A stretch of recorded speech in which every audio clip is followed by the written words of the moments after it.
Never gonna be president now. I'm listening to the Hamilton soundtrack. Morning, slaves. Yeah, I went and saw the show. It was great. And it got me to, hold on, let me turn this down. This is the part where they're all dancing around. Jefferson is dancing around saying, Hamilton's never going to be the president now. One less thing to worry about.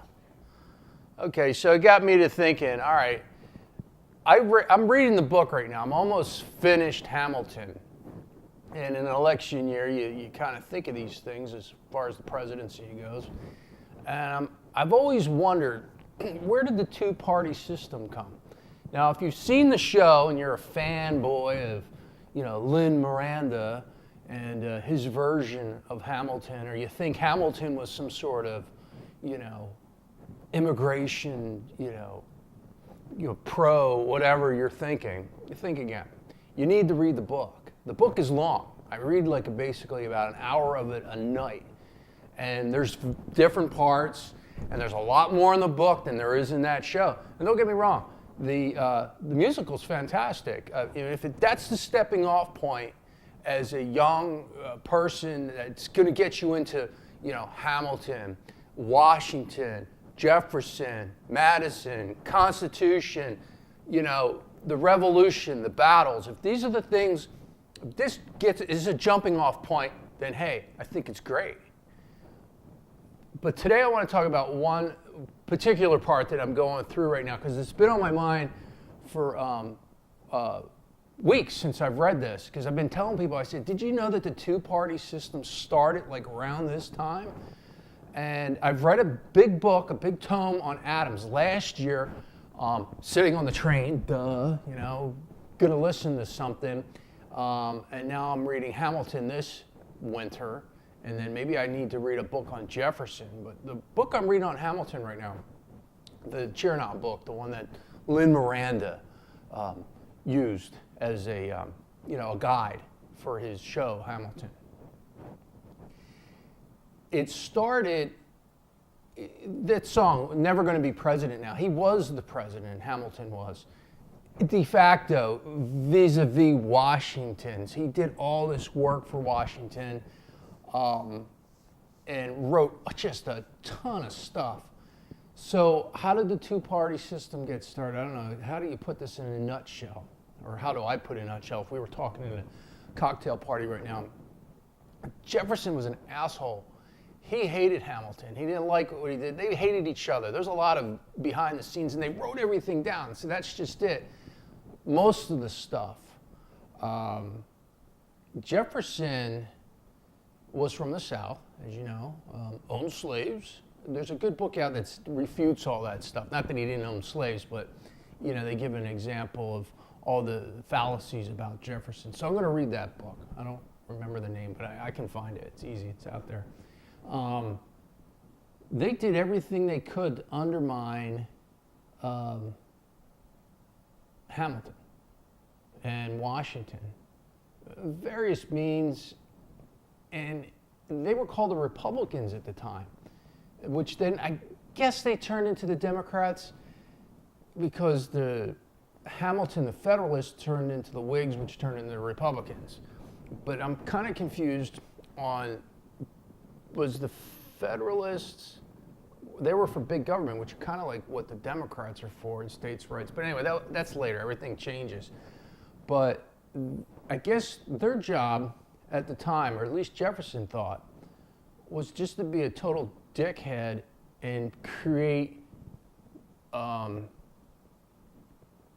animosity through letters and papers and stuff against Washington.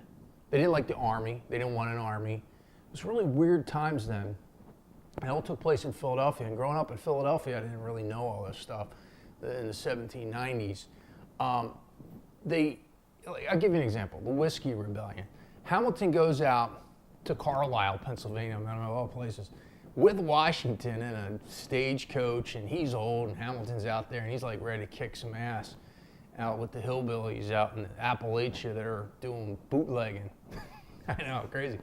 And he gets out there, and there's all these